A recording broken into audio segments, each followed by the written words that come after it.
Hey everyone, and welcome back to another video. And in this video, I'm going to show you how to rearrange apps on your Samsung CU7000 TV. Now, this video is going to be particularly useful for individuals. Let's say that you want to go ahead and rearrange apps on your Samsung TV.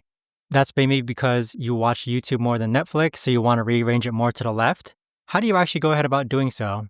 Now, this video is going to be short, sweet, and simple, guys. There's not going to be a lot of steps involved, but in order to do this, what you're first going to do is that you want to go ahead and highlight the app that you want to go ahead and move. And then with your Samsung CU7000 TV remote, you want to click and hold the center button and then move left and right in order to move the app.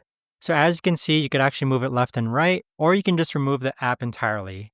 But that right there, guys, is the best and easiest way that I know of to actually go ahead and rearrange apps on your Samsung CU7000 TV. If you guys know of a better or easier way to actually do this, let me know in the comments down below. I would love to know. Thanks so much for watching, everyone, and I'll see you guys all in the next video.